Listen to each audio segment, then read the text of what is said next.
I have found the true meaning of this reality, the true meaning of this world. This has been a journey, and I would like to go all the way from the start to the end, as I can then see how I went full circle. It starts with the concept of accepting the 3D world as the true reality. It starts with the fragmentation of me, and considering that a lot of other people, other beings exist in this world. I thought people are living their life, enjoying, working hard. I saw these other people and thought bad thoughts about myself. So the first mistake I made was comparison and thinking they were better than me or happier than me, and that somehow made me feel bad. Thus began my self-improvement journey. I saw that I was doing some things which were apparently bad habits, and I thought if I can quit them, stay X number of days clean, then my life would be better. I was always sure that good things would come to me, and I just have to control my actions and work hard and grind in this life. But I was also always doubtful in my head that life can't be this tough. Would I really have to grind all my life to be rich and happy and have the freedom to do what I really want?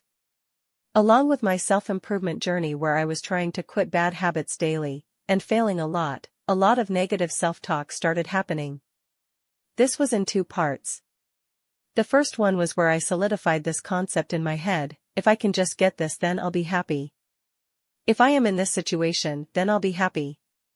Secondly, I developed this former habit of thinking what others would think about me, and this was mostly negative in almost all situations. Combining these 2 states, it felt like I was on constant negative vibes and feelings inside me. Then eventually in my self-help journey, I found meditation, and I got laid off from my job around 1 month later.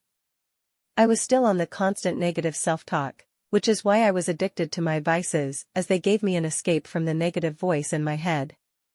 After the layoff, I started to double down on my work, but I convinced myself I just have to prepare for another job and everything would be alright.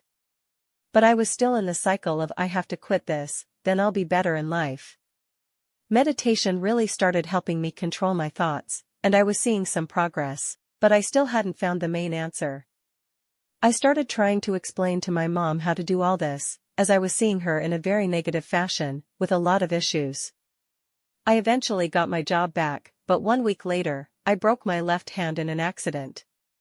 While I was resting, I decided to read the book Becoming Superhuman by Joe Dispenza. It was this book that introduced a few more things to me, like blessing the energy centers, which played the biggest role. In this meditation, we were asked to practice gratitude, which I decided to try. Due to the surgery also, I was clean of my vices, which made me think I'm better now, and good things will happen to me.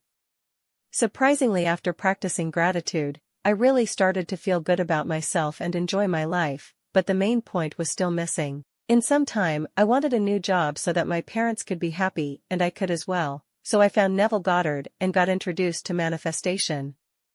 It is here that I found the main and only meaning of life and this world. I am consciousness. The entirety of this 3D world just simply reflects who I am and how I feel, as everyone is consciousness as well. And as I can only control my thoughts and feelings and not anyone else, I can only think what they might think, but I can't think and be them. This means that I am the only creator of this world. As we are all consciousness, but I have the ability to think whatever I want and feel whatever I want, thus I am the only controller, or effectively creator, as this world is only a reflection. This revelation has absolutely blown my mind and given me a new perspective on everything. The biggest change was me understanding that every other human is only a reflection of my thoughts and feelings, as they were earlier too, but I wasn't understanding that, as I was just thinking what they might be thinking, but effectively only I was thinking that, thus creating that. The second biggest change was in controlling my thoughts, not thinking any negative thoughts, and only thinking and feeling positive, as that is how I want to be, and how the resultant world will be. There is nothing to worry about, nothing to fear, as this fear and worry were also created by me. I can simply change these thoughts, and that is how the world will be. This has absolutely changed my life. As I am free now, I think the thoughts I want to think, and I stay fulfilled and happy and abundant. The key is in accepting the 3D world doesn't really matter, as it is just a reflection. The only thing that matters is what I think, what I say to myself on a daily basis, how I feel throughout my day. The 3D world would simply reflect that, and I am not dependent upon it to be happy or sad, as it is me, so I can just be happy or sad.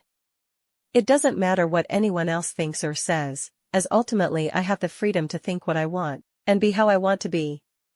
Finishing up, I would like to say meditation is key. You will soon see how quickly you can control your thoughts, and then with positive thoughts, you can control your feelings, and you realize all I wanted to change all along was my feelings, but I was looking for the answer outside.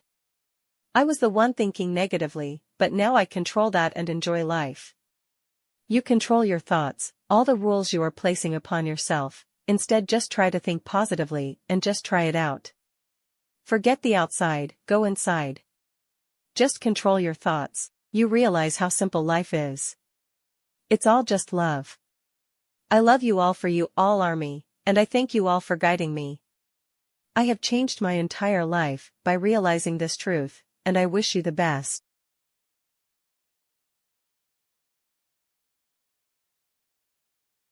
I had met someone who I was very attracted to. There was a 3P.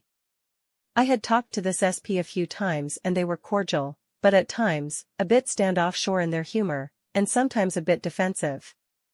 How I started was imagining a text from their phone number saying, "Hey, do you want to hang out and watch a movie tonight?" I focused on seeing the text on my cell screen, feeling the phone in my hand, and also feeling emotions connected with receiving such a text. I'd focus on this for a solid 24 to 48 hours in SATS and also while drifting to sleep. The focus felt intense, it felt like my whole body craved them. It's hard to explain the level of intensity, but I also tried to channel it and not let it be desperate energy but focused, like confidence and love. That's best I can verbalize. When I'd come out of it or wake up, I just would attempt to remain focused that I've received that text, that it's showing up. Within 24 hours, through a mutual friend. Me and the SP ended up hanging out all night, until way in the morning. The mutual friend ended up sorta of leaving in the evening, and then me and the SP were just together talking until way in the morning, like 10 a.m. I went home and slept and refocused on my same scene, the text message. Because the night before I had lent something, I received a message that if I wanted to pick it up, to come to the location they were. The night turned into another all-night hangout with friends. After a third, I'm dropping a mutual friend off, and the SP texted me asking if I was tired, because though it was late, they were not. And so I followed my instincts, and following these instincts is sort of this light half-certainty you already have said desire, even if it seems hidden behind 3D. So I said I wasn't tired and threw some back and forth. I ended up driving, go their house, but they came to mine, up all night until the morning. In front of my TV, but instead of a movie we had something else on. Now at this point, we aren't really touching, but it's sort of like our legs are near each other. I'm making them laugh so they'd spring up and tap my arm, still ambiguous, and at times the signal still seemed mixed. So when I dropped them off I spoke on it and said so. I had mentioned a 3P that at times seemed unimportant to them or sometimes a little more so. When I went home I thought, why is this not moving the way I want it to, and this is important. I remembered my scene, it was a text message to hang out. I didn't even actually imagine the hangout, and the hangout still happened. Just so you know how powerful this is, this little bit we do. When they would throw mixed signals I'd have an internal human moment and then gently redirect, even if robotically, that they have a huge crush on me. So I go home, and now I start imagining other things beyond a hangout text. I imagine them saying how they feel about me, that they really like me. I imagine intimacy. You have to be careful, because if you imagine too much, you may get more than what you really want or are ready for. So I did mine in stages. I liked the hangout, let's extend that to something more serious. When I got home I had a feeling that I had to text them and let them know I had a great time because something felt like they may have felt they effed up. So even though my mind was like, you've told them enough, they should know you're into them. I followed the push to do otherwise, and they responded in seconds, still a bit dry and cautious. I went to bed and imagined further what I said above. Intimacy. Serious admissions of feelings. I woke up to how much they talk about me to their sibling who they want me to meet, and all of us to hang out, and their best friends who one already thinks I'm cool and we really get along and the SP wants me to meet. Within 2 days another hangout happens, And this is weird because I had brought my car to get tuned up and as I'm driving it they messed something up. I'm without a car, so I Uber to visit some friends at work, but they weren't there and they texted me as I'm there to Uber to see them at another spot and they'd take me home. So I do. And they tell me SP is coming too. They do, these friends leave early, and me SP and her best friend hang out all night. 2 a.m. rolls around, we go back to my place to essentially watch a movie. SP during a private moment comes up to me and says, I know you felt I was throwing mixed signals, but I really like you. And I was like, I really like you too. And they cuddled up with me the rest of the night, and it continues further. What I will say is, it is as easy as it sounds, there is one thing. Don't worry if it's working. Trust it is. I've manifested a lot, lots of different things, lots of big things for years. You don't really need technique, it's acceptance in the face of 3D and making sure you are not coming from desperation in what you say. Do, imagine. No matter how the situation seems to be playing out, breathe, be calm, it works every time.